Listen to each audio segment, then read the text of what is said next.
Corporate दुनिया में आज हम बात करेंगे भारत के कमर्शियल व्हीकल मार्केट की, जो इन दिनों तेज रफ्तार से आगे बढ़ रहा है। क्रिसिल रेटिंग्स की ताज़ा रिपोर्ट के मुताबिक 2027 में इस मार्केट की कुल बिक्री 12,40,000 यूनिट तक पहुंच सकती है। यह आंकड़ा 2019 के पुराने रिकॉर्ड को पार कर जाएगा। 2026 के फाइनेंशियल ईयर में 13% की शानदार बढ़ोतरी के बाद अगले साल इसकी ग्रोथ रेट थोड़ी धीमी हुई और ये 5 से 6% रहने का अनुमान है। फिर भी ये इंडस्ट्री मजबूती से आगे बढ़ रही है। पिछले कुछ सालों में भारत में कमर्शियल व्हीकल्स की मांग में काफ़ी उतार चढ़ाव देखा गया है। 2025 में यानी पिछले साल बाजार थोड़ा सुस्त रहा, लेकिन इस साल इसमें ज़बरदस्त उछाल आया। पिछले साल सितंबर में जीएसटी दर को 28% से घटाकर 18% करने का फैसला इस इंडस्ट्री के लिए गेम चेंजर साबित हुआ। इससे व्हीकल्स की कीमतें कम हुई और जो फ्लीट ओनर पहले टाल रहे थे वे अब नए वाहन खरीदने लगे। ब्याज दरों में नरमी, माल ढुलाई के काम में सुधार, इंफ्रास्ट्रक्चर प्रोजेक्ट्स और माइनिंग क्षेत्र की बढ़ती गतिविधियों ने भी इस बूम को सपोर्ट किया। कमर्शियल व्हीकल का घरेलू बाजार इस इंडस्ट्री का मुख्य आधार है, जहां इन गाड़ियों की करीब 92% बिक्री होती है। इस इंडस्ट्री में एक्सपोर्ट का हिस्सा सिर्फ 8% है। इस वित्त वर्ष में घरेलू मांग मजबूत बनी रहने की उम्मीद है। नेशनल हाईवेज, पोर्ट्स, औद्योगिक गलियारे और एक्सप्रेसवे जैसे बड़े प्रोजेक्ट्स चल रहे हैं। कई पुराने ट्रक और बसेस अब 10 साल से ज़्यादा पुराने हो चुके हैं, इसलिए उन्हें नए से बदलने की ज़रूरत बढ़ रही है। इसके साथ ही फ्लीट ऑपरेटर्स की पेइंग कैपेसिटी भी बेहतर हुई है। भारत में कमर्शियल व्हीकल मार्केट को मुख्य रूप से दो भागों में बांटा जाता है: लाइट कमर्शियल व्हीकल यानी एलसीवी और medium and heavy commercial vehicle यानी एमएचसीवी। एलसीवी सेगमेंट का बाजार में करीब 60% हिस्सा है। इस सेगमेंट में 2027 में 5 से 6% की बढ़ोतरी होने की उम्मीद है। ई कॉमर्स कंपनीज और लास्ट माइल डिलीवरी की बढ़ती डिमांड इस ग्रोथ को बढ़ावा दे रही है। अब 2 टन से ज़्यादा क्षमता वाले वाहनों की हिस्सेदारी इस बाजार में बढ़कर 73% हो गई है। ट्रांसपोर्ट कंपनीज कम वाहनों में ज़्यादा माल ढोने को प्रायोरिटी दे रही हैं। एमएचसीवी सेगमेंट में ग्रोथ 4 से 5% रहने की उम्मीद है। ये बढ़ोतरी मुख्य रूप से माल ढुलाई और इंफ्रास्ट्रक्चर के काम से आएगी। बेहतर सड़कों के कारण बड़े ट्रकों की मांग बढ़ रही है। अप्रैल 2026 में ईस्टर्न और वेस्टर्न डेडिकेटेड फ्रेट कॉरिडोर के पूरी तरह शुरू होने से लंबी दूरी के माल परिवहन में रेलवे की भूमिका बढ़ेगी, लेकिन सड़क पर चल रहे वाहनों पर इसका प्रभाव थोड़ा कम ही रहने की संभावना है। बस सेगमेंट में भी इंटरसिटी, स्कूल और टूरिस्ट बसेस की डिमांड बढ़ रही है, जो इस इंडस्ट्री को 3 से 4% की ग्रोथ दे सकती है। इस बाजार में कुछ बड़ी कंपनियां लीडरशिप की पोजीशन में हैं। टाटा मोटर्स इस क्षेत्र में सबसे आगे है। इस कंपनी के ट्रक और बस जैसे टाटा सिग्ना, टाटा प्राइम और टाटा एक्सप्रेस जैसी रेंज फ्लीट ओनर्स के बीच काफ़ी पॉपुलर है। इस साल मार्च में टाटा मोटर्स ने कमर्शियल व्हीकल सेगमेंट में मजबूत प्रदर्शन किया और मार्केट शेयर का लीडर बना रहा। महिंद्रा एंड महिंद्रा भी लाइट कमर्शियल व्हीकल में काफ़ी मजबूत है।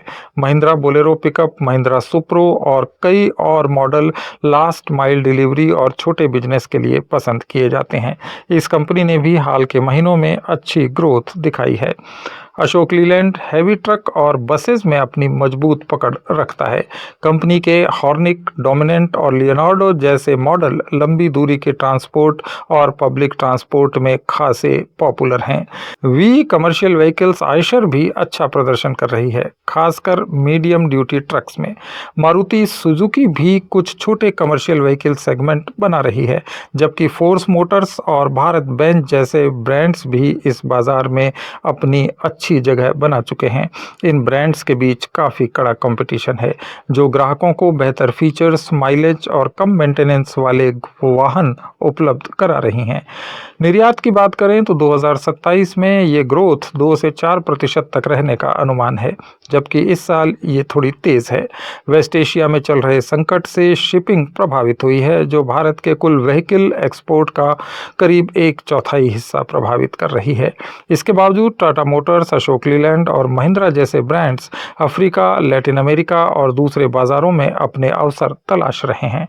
लंबे समय में नए ट्रेड एग्रीमेंट्स एक्सपोर्ट को बढ़ावा दे सकते हैं। कुल मिलाकर ये इंडस्ट्री घरेलू मांग पर ज़्यादा निर्भर है। सरकार का इंफ्रास्ट्रक्चर पर फोकस इस बाजार को और मजबूत बनाता है। पीएम गति शक्ति मास्टर प्लान, नेशनल हाईवेज का विस्तार और माइनिंग क्षेत्र की गतिविधियां हैवी ट्रक्स की मांग को बढ़ा रही हैं। पुराने वाहनों को स्क्रैप करने की नीतियां भी नए वाहनों की बिक्री को सपोर्ट कर रही हैं। एलसीवी सेगमेंट में ई कॉमर्स बूम का सीधा फायदा मिल रहा है। अमेजॉन और फ्लिपकार्ट जैसी कंपनियां तेज डिलीवरी के लिए ज़्यादा वाहनों का इस्तेमाल कर रही हैं, जिसमें महिंद्रा और टाटा के छोटे वैन मॉडल ज़्यादा पसंद किए जाते हैं। एमएचसीवी सेगमेंट में बड़े ट्रकों की मांग इसलिए बढ़ रही है क्योंकि सड़कें अब पहले से काफ़ी बेहतर हैं। लंबी दूरी पर एक ट्रक ज़्यादा माल ले जा सकता है, जिससे फ्लीट ओनर्स की कैपेसिटी बढ़ने लगी है। हालांकि इस क्षेत्र में कुछ चुनौतियां भी हैं। कच्चे माल की कीमतों में उतार चढ़ाव, ईंधन, महंगाई और सप्लाई चेन की देरी कभी कभी दबाव डालती है। इलेक्ट्रिक कमर्शियल व्हीकल की तरफ शिफ्ट भी शुरू हो रहा है। टाटा मोटर्स इलेक्ट्रिक ट्रक और बसेस लॉन्च कर रहा है। अशोक लीलैंड भी इस क्षेत्र में सक्रिय है, जबकि Mahindra last mile electric vehicles पर जोर दे रही है। सरकार प्लग इन इंसेंटिव स्कीम से इस शिफ्ट को बढ़ावा दे रही है, जो भविष्य में बड़ा बदलाव ला सकता है। चालू वित्त वर्ष में 13% की बढ़ोतरी कई कारणों से हुई है। जीएसटी कटौती के बाद वाहनों को कीमतों में राहत मिली, जिससे इन्हें खरीदना आसान हुआ। इंफ्रास्ट्रक्चर प्रोजेक्ट्स जैसे दिल्ली मुंबई एक्सप्रेसवे से माल का ट्रांसपोर्टेशन बढ़ा। माइनिंग क्षेत्र में ज़्यादा गतिविधियों से हैवी व्हीकल्स की डिमांड बढ़ी।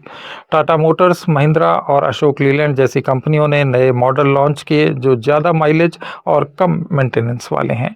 ग्राहक अब ऐसे व्हीकल्स चुन रहे हैं जो लंबे समय तक चलें और उनकी परिचालन लागत भी कम हो। ये इंडस्ट्री रोजगार देने के लिहाज से भी काफ़ी महत्वपूर्ण है। वाहन निर्माण, पार्ट सप्लाई, सर्विस और लॉजिस्टिक्स से लाखों लोगों को काम मिलता है। अगर बाजार में ये बिक्री 12.4 लाख यूनिट तक पहुंचती है तो ये एक्टिविटीज़ भी बढ़ेंगी। इसके साथ ही इन गाड़ियों की डीलरशिप, फाइनेंस और इंश्योरेंस कंपनियों को भी फायदा होगा। कुल मिलाकर भारत का कमर्शियल व्हीकल बाजार पॉजिटिव डायरेक्शन में जा रहा है। इंफ्रास्ट्रक्चर का विकास, ई कॉमर्स की तेज रफ्तार और सरकार की नीतियों से ये उद्योग मजबूत स्थिति में है। टाटा मोटर्स, महिंद्रा, अशोक लीलैंड और कई और ब्रांड्स अपने अच्छे मॉडल्स, इको फ्रेंडली टेक्नोलॉजी और डिजिटल फीचर्स पर फोकस कर रहे हैं। वैश्विक अनिश्चितताओं से सतर्क रहते हुए भी इस क्षेत्र में अवसर ज़्यादा हैं। अगर सरकार इंफ्रास्ट्रक्चर पर इन्वेस्टमेंट जारी रखती है तो ये सेक्टर आने वाले वर्षों में और तेजी से बढ़ेगा। लॉजिस्टिक्स कैपेसिटी बढ़ने से पूरी अर्थव्यवस्था को फायदा होगा, क्योंकि सस्ता और तेज ट्रांसपोर्टेशन प्रोडक्शन कॉस्ट को कम करता है। टाटा, महिंद्रा और अशोक लीलैंड जैसे ब्रांड्स इस मौके का फायदा उठा रहे हैं। कुछ चुनौतियों के बावजूद कमर्शियल व्हीकल उद्योग भारत के विकास में अहम भूमिका निभा रहा है और भविष्य में नई ऊंचाइयों को छू सकता है। कॉरपोरेट दुनिया में आज इतना ही। कॉरपोरेट सब्जेक्ट्स पर हमारे इस डेली ऑडियो वीडियो शो को रोज़ देखने के लिए फॉलो करें लेट्स माइक चैनल को। इसे रेडियो पर सुनने के लिए आप लेट्स माइक ऐप भी डाउनलोड कर सकते हैं। जुड़े रहिए लेट्स माइक के साथ। It's time for news. It's time for more than radio. Presenting the first radio news app, Let's Mic. Let's Mic, a news-based app on your phone where you get to watch and listen news, talk shows, interviews, radio show podcasts. On Let's Mic, you get all relevant information of TV, print, radio, podcast, and digital. Let's Mic talks about every segment of life.